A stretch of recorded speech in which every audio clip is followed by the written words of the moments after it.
Di tengah isu usulan penggunaan hak angket untuk penyelidikan dugaan kecurangan pemilihan umum 2024, Ketua Bawaslu RI Rahmat Bagja justru mengeluarkan statement yang menuai pro dan kontra. Rahmat Bagja menyatakan tidak ada yang namanya kecurangan pada pemilu, yang ada hanyalah pelanggaran. Saat ini telah bergabung bersama kami Ketua Bawaslu RI Rahmat Bagja dan Ketua Tim Hukum Nasional Amin Ari Yusuf Amir. Selamat sore Bapak-bapak semua. Sore, Pak. Sore, Assalamualaikum Pak Bagja. warahmatullahi wabarakatuh. Yuk, Mas. Waalaikumsalam. Saya mau ke Pak Bagja dulu. Pak Bagja, jadi Bapak bilang ini tidak ada yang namanya kecurangan pada pemilu. Yang ada hanyalah pelanggaran. Ini maksudnya apa sih, Pak? Pertama, nomenklatur undang-undang adalah pelanggaran. Coba dicari apakah ada kecurangan apa tidak di undang-undang. Jadi Badan Pengawas Pemilu pasti berdasarkan peraturan perundang-undangan ketika kita menguapkan hal apapun yang terkait dengan permasalahan pemilu, misalnya pelanggaran terbagi atas berapa, ada 4 kategori misalnya. Kemudian nomenklatur kecurangan ini nggak ada dalam Undang-Undang 7, tidak dikenal ke kecurangan pemilu.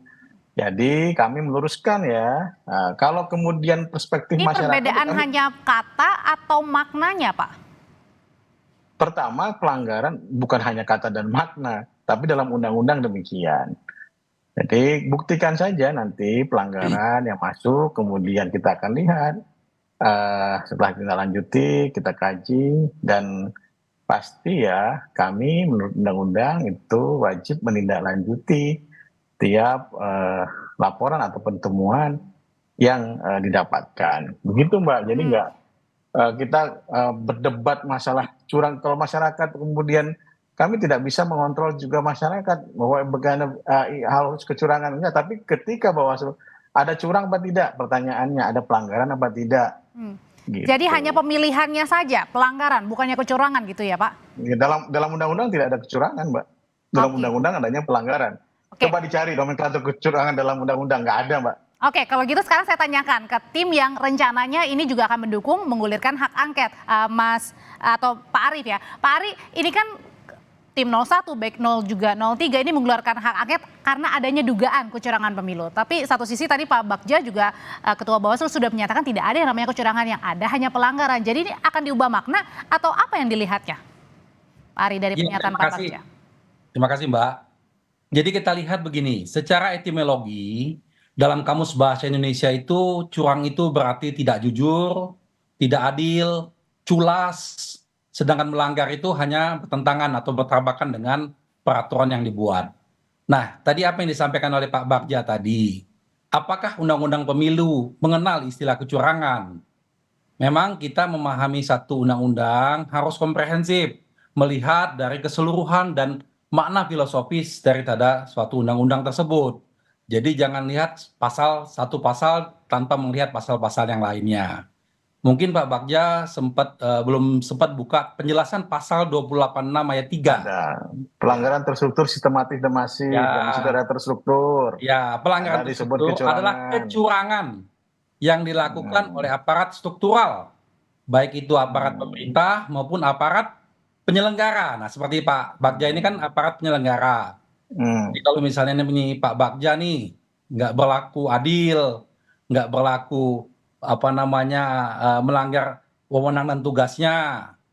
Nah, itu bisa kita sebut sebagai kecurangan gitu. Pelanggaran, Mas, tetap dalam pelanggaran itu nanti hasil dari penjelasannya. Kecurangan itu apa? Nah, itu enggak. Misalnya kita dalam undang-undang dalam batang tubuh tidak ada namanya kecurangan. Tapi kalau kemudian ya masyarakat, teman-teman itu tidak ada masalah dengan itu. Iya. Tapi kami kemudian apa yang disampaikan Pak Bagja ini kan mendapat tanggapan yang positif sekali dari paslon tertentu. Ya, kan belum pagi-pagi sudah ada paslon 02 dengan setuju mengatakan bahwa itu tidak ada kecurangan. Tidak ada kecurangan. Jadi mereka mengartikan bahwa pemilu 2024 ini tidak ada kecurangan jadinya. Nah, jadi memang agak harus hati-hati karena makna yang disampaikan oleh Pak Bagja ini mengesankan bahwa seakan-akan ada misi yang ingin disampaikan oleh kepentingan paslon tertentu, itu yang menjadi berbahaya. Jadi sebenarnya Mas Ari kalau ngelihatnya ini lebih pada kecurangan atau pelanggarannya nih? Sebelum saya nanya ke Pak Bagja nih, yang dilihat saat ini teman-teman mengumpulkan lebih banyak kecurangannya atau pelanggarannya? Kalau kami dari awal, jauh sebelum terlaksananya pencoblosan sudah banyak terjadi kecurangan. Karena tadi yang saya katakan, makna terstruktur itu, bagaimana dari aparat penyelenggara pemilu seperti KPU dan Bawaslu, aparat pemerintah dari presiden sampai Oke. kepala desa, itu secara terstruktur. Oke, jadi itu Sehingga namanya kecurangan ya, kalau itulah dikatakan Mas kecurangan. Ari dan teman-teman ya. Ya, betul. Pak Bagja itu kata kecurangan. Pertama, Mbak, nanti masuk ke pelanggaran administrasi terstruktur dan sistematis masif di Bawaslu ya. Kalau di MK pelanggaran terstruktur, sistematis dan masif. Ini agak berbeda pembahasan ini. Namun ya, kita akan lihat misalnya apa yang dilakukan. Ada command responsibility, ada perintah tertulis, ada kemudian terbukti pidananya. Itu yang harus dibuktikan dalam pelanggaran terstruktur, sistematis dan masif ya. Kalau seperti itu sampai dengan saat ini ya, pelanggaran terstruktur sistematif itu tidak ada ya, Mbak. Jadi Itu temuan dari Bawaslu sendiri, Pak? ya sampai sekarang belum ada, bukan Belum ada kemudian laporan atau temuan? laporan sampai sekarang belum ada, temuan juga demikian. Gitu Mbak. Jadi kalau kan saya bilang belum ada ya, bukan tidak ada. Hati-hati statementnya. Oke, belum Kemudian ada kalau ya Pak Bagja? Iya, belum ada. Kemudian ada tentang pengarahan kepala desa misalnya. Apakah kemudian ada perintah, ada kemudian yang harus dibuktikan kan namanya alat bukti kan harus precise. Ada dan bagaimana dan ada siapa yang memerintahkan. Aparat negara siapa aparat negaranya, buktinya seperti apa, bagaimana pembuktiannya. Oke, Nah, tapi masalahnya itu pernyataan Pak Bagja ini kemudian muncul di tengah-tengah juga hangat ya, pengguliran hak angket yang saat ini disuarakan 01 dan 03, apa nggak resah Pak Bagja? loh, kami tidak pada mengomentari masalah hak angket dan lain itu dalam Undang-Undang MD3, Mbak.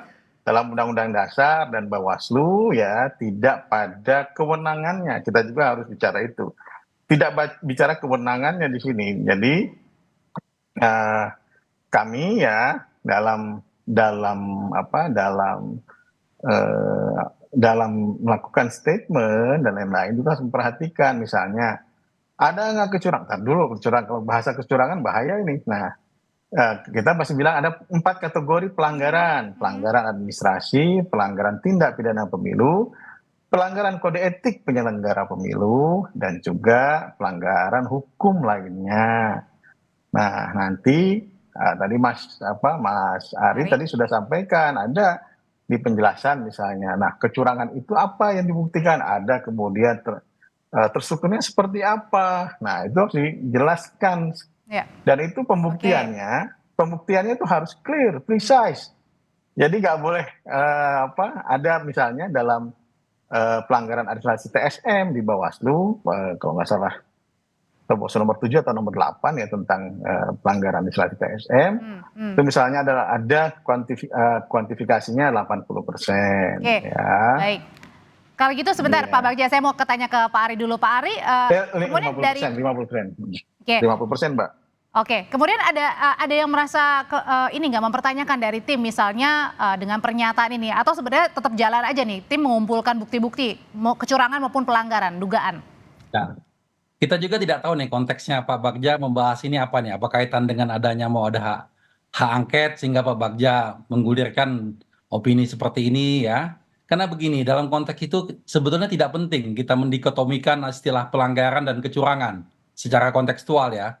Sebab secara substantif, setiap pelanggaran memang belum tentu dimaknai sebagai kecurangan. Kalau itu dilakukan tanpa unsur kesengajaan.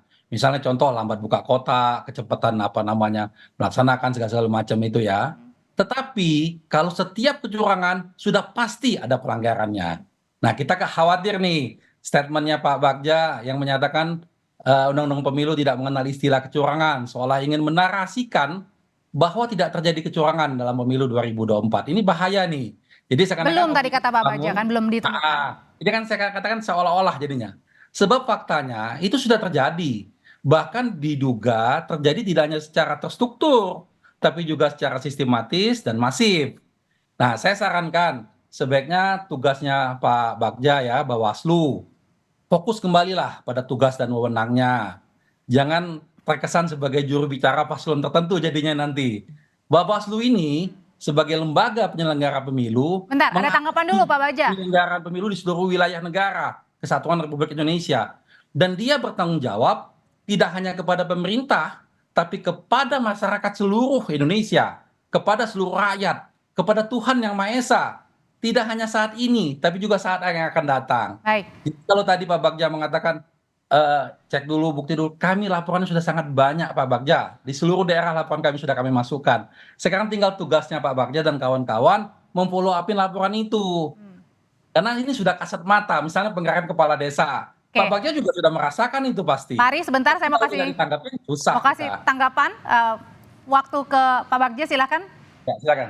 Terima kasih. Yang jelas merasakan dengan membuktikan itu berbeda Pak Ari. Pak Ari advokat pasti mengerti tentang itu. Kita akan terkait dengan alat bukti, pembuktian, kualifikasi laporan, kualifikasi temuan, dan lain-lain. Kalau misalnya kami juga tidak kemudian ya, kan ditanyakan oleh wartawan, bukan kemudian saya punya statement sendiri Pak Ari, tidak. Berapa kecurangan loh? Di kami tidak ada, yang ada pelanggaran. Apakah ada kemudian curang? Ya dibuktikan saja pelanggarannya. Kemudian kita akan usut juga. Tentu juga ada kasus yang sudah ditindaklanjuti oleh Bawaslu. Ada 1.000 laporan, ada 380 temuan seluruh Indonesia.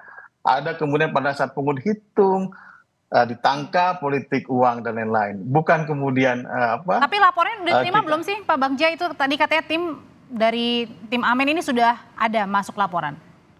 Tim Amin ada laporan sebelum pemungutan suara juga sudah ada, dan sebelum penghitung juga sudah ada. Dan juga sudah tidak lanjut, ada yang tidak memenuhi syarat formil material, ada yang tidak memenuhi syarat formil material, saya harus cek lagi ya. Nah makanya tolong dijelaskan, mestinya setiap laporan kita sudah dijelaskan, sudah ada status laporan. Tidak ada, kami tidak menerima Pak Bagja. Kami tidak menerima penjelasan dari pihak Bawaslu, ini masalahnya apa. Kalau tidak memenuhi syarat material yang mana, formil yang mana, supaya kita bisa fair, sehingga perjalanan Bawaslu dalam melaksanakan tugasnya yang bersikap itu tadi. Pak Ari, saya jadi penyelenggara semenjak tahun 2019 dan itu yang terjadi dari tahun 2019. Iya, kalau cara berpikirnya Bawaslu kita seperti ini, bukan susah kita membuat laporan itu gudang pun dengan berpikir nggak memenuhi unsur, nggak dijelaskan memenuhi syaratnya apa. Oke, jadi saat ini Timnas Amin menunggu ya untuk laporan yang sudah diterima kemudian diproses dari Bawaslu gitu ya, singkat ya? Iya, singkatnya saja misalnya contoh kasus kecil aja ya. Waktu kami melaporkan tentang yang kasusnya Gibran ya. Baik. Itu di Bawaslu kan tidak diterima, tidak diproses, tidak memenuhi syarat. Yang lucunya di DKI malah memutuskan sebaliknya. Baik. Jadi kan artinya nggak diperiksa itu perkara. Nggak dilihat. Salah. Anda salah ini. Ini Bagja, bahaya sudah keterangan Anda ini.